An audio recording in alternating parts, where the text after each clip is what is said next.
எல்லா வீட்டிலும் செய்வன பிரச்சனை, காத்து பிரச்சனை, கெட்ட சக்தி, இது ஒரு பிரச்சனை இருக்கா? தீய சக்தி பிரச்சனை. என் வீட்டுல செய்வன பிரச்சனை, என் வீட்டுல அமுத்துது, என்னை மிரட்டுது, கூப்பிடுது, தூங்கலை, தூக்கின்னு போய் தரதன்னு அங்க விட்டுருது, அதை பண்ணது இதை பண்ணதுன்னு ஏதாப்பட்ட பிரச்சனை.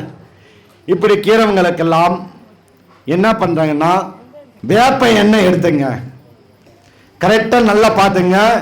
ஏதாவது வெள்ளிக்கிழமை ஒரு அகல் விளக்கு, மண் அகல் விளக்கு, அந்த மண் அகல் விளக்குல வேப்ப எண்ணெய் ஊத்திட்டு இரவும் ஃபுல்லா அந்த வீட்டில் விளக்க கொளுத்தி விட்டுருங்க, தூங்கிருங்க, அவ்வளவுதான்.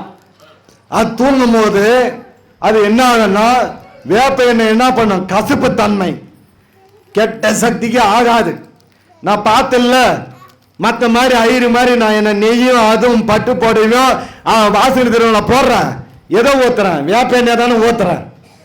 அப்படி நீங்க விளக்க கொளுத்திட்டு 3 நாள் விளக்க கொளுத்திட்டு வந்தேன்னா அந்த வீட்டில் இருக்கிற கெட்ட சக்தி எல்லாம் தானா ஓடிவிடும். ஏன்னா வேப்பனை எரி எரி அந்த வீட்டில் இருக்கிற கெட்ட சக்திக்கெல்லாம் உடம்பெல்லாம் பூட்ட எரிச்சல் ஆகி ஓடும்.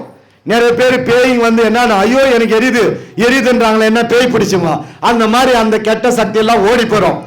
3 நாள் போட்டு எரி விட்டுருங்க. முடிஞ்சா நைட்ல காலையில தூங்கி இழந்த உடனே நீங்க என்ன பண்றீங்கன்னா, வீட்டில் பால், பச்சை பால் எடுத்துங்க, கோமியம் பிடிச்சிங்க, கோமியத்துல மஞ்சள் கலந்து நல்லா தெளிச்சிட்டு வந்தாங்கன்னா அந்த வீட்டில் தெய்வங்கள் வந்துவிடும், கெட்ட சக்தி நைட்டு ஓடிவிடும். அப்படி பண்ணிட்டு அடுத்து நீங்க என்ன பண்றாங்க தெரியுமா, நம்ம வாஸ்படி இருக்குல்ல, வாஸ்படிக்கு வெளியே போற மாதிரி இப்படி வைக்கணும். இது வாஸ்படி இப்படி வைக்கணும், விளக்கு திருப்பி 2 விளக்கு என்ன இருந்தாலும் தெரியுமா, தேங்கண்டம் நெய்யும் கலந்து 2 விளக்கை தூங்கிறது விடிகாலம் கொளுத்தி விட்டுருங்க, அவ்வளவுதான். கேளுங்க, கெட்ட சக்தி எல்லாம் ஓடி சாமி உள்ள வந்துவிடும். இதுவும் நீங்கள் பயன்பெற வேண்டும் என்று வாழ்த்துகிறேன். ஓம் கணபதி, ஓம் காளி, ஓம் நமச்சிவாய.